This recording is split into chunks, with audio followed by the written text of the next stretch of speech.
Did you know what you were getting into at the time, Tony? With responsibility for all football matters. My God, the list is endless. Just to confirm, Tony, blue card sin bins in the Premier League, not for you. Not for us. It's not on offer to us at the moment. So we have the luxury, I guess, of seeing how trials go in different parts of the world, different competitions. But it's a matter, I come back to the point I made earlier on. It's a matter of not introducing something that's not necessary. If we deem it to be necessary and it's the right solution, okay. But right at this moment, certainly for dissent, I think that the referees are dealing with it in the way that we'd like them to. Determined to get through as much as we can the next 5-10 minutes while we still have you. Scheduling. A lot of moaning goes on about fixture scheduling. You know that, Tony. I know it. We certainly hear it on talkSPORT. Simon and I have often sat here when a manager is, oh no, we're not having that 12:30 kickoff time. Almost inevitably, Jurgen Klopp's name springs to mind here. Constantly going on about 12:30. Why do we have that time? This was Klopp. No, we're not going to hear Klopp at this stage. But you're aware that this goes on. It's a constant gripe. Of course, and it's getting worse. And I absolutely empathise, understand, and agree with, I have to say, the concerns of the coaches and those players who are playing in the Premier League, but also playing in European competitions, playing for their country, so playing in international competitions as well. They're playing too much football. At the Premier League, we play 380 games a year. We played 380 games a year for the last 25, 30 years. We're not looking to play any more games.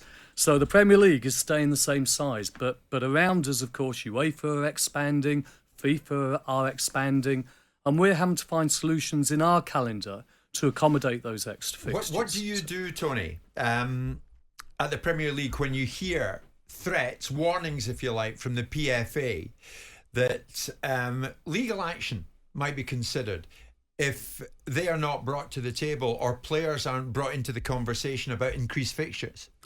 I kind of understand them, to be honest, Jim. I completely understand why the PFA, on behalf of their members, feel that they do need to address the ever-expanding calendar, because I think they do.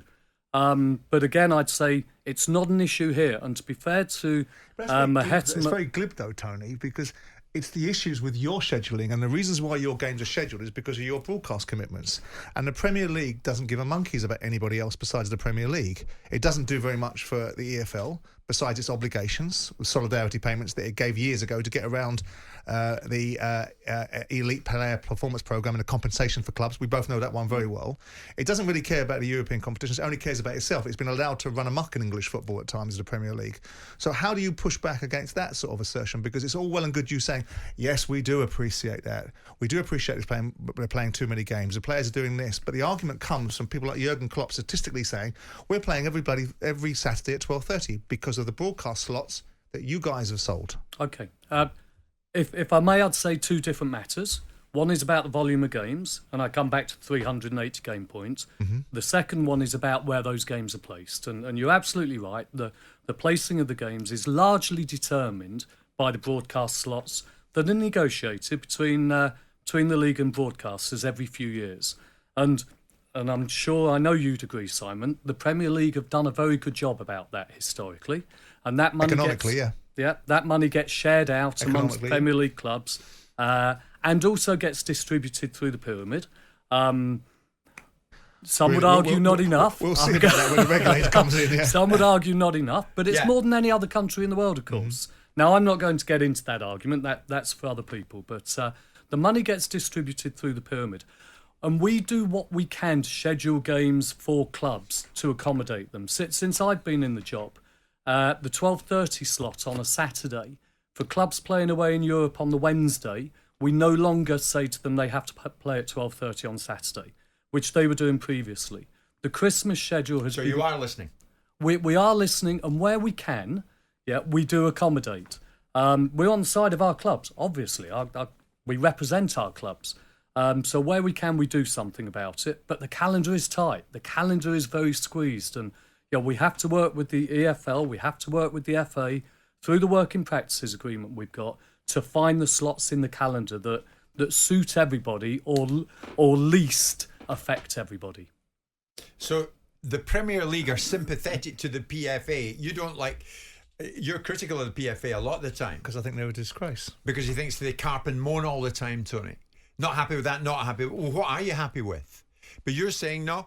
We'll listen to them, and they've got a case half the time. On this point, Jim, I think if Mahatma Malanga was sat here, who the chief executive of the PFA, he yes, I know this is a really important issue to him. It's a really important issue to his members, and I think if he was sat here, he'd say, and this is not an issue about the domestic game. This is about the expansion of the game on a European and a global scale, and that's where the concerns, the complaints need to be addressed. It's never going to get to legal action, Tony, is it?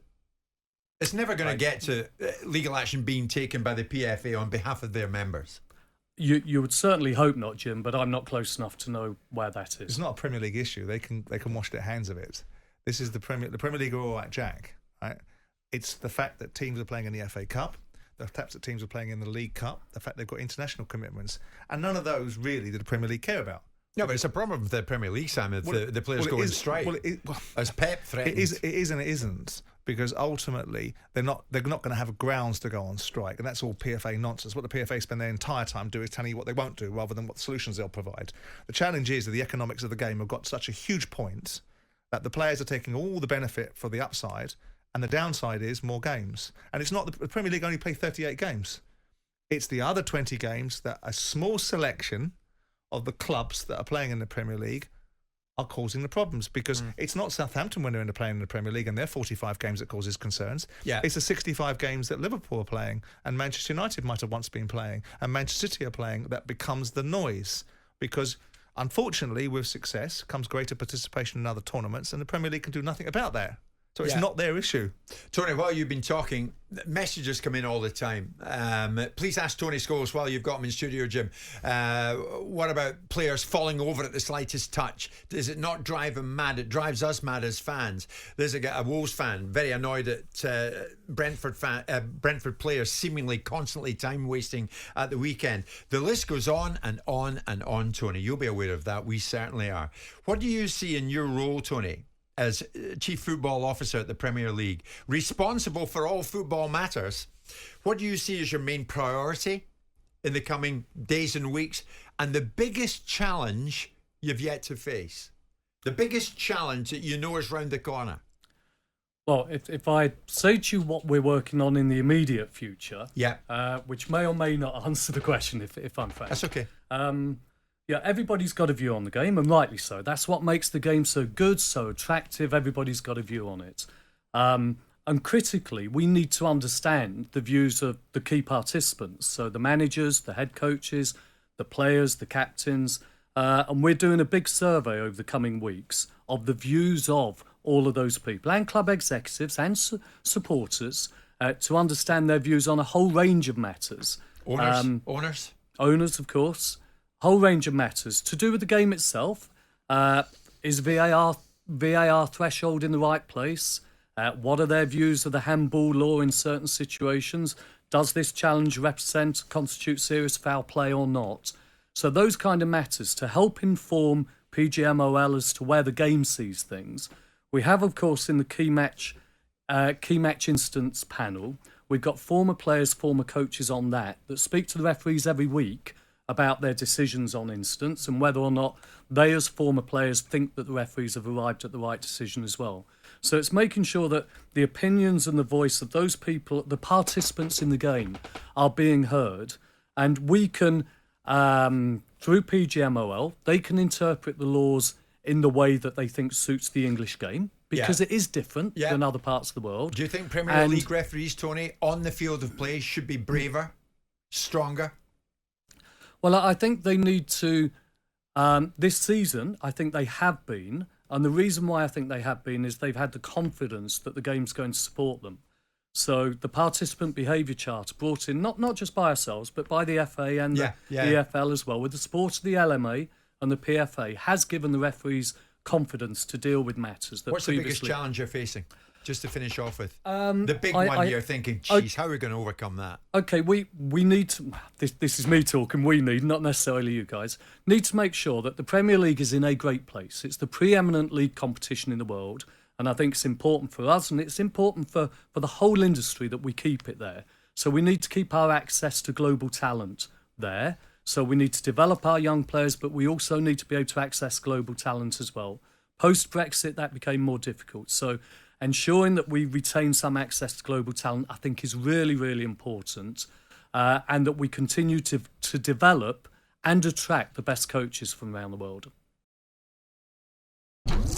Jim White and Simon Jordan.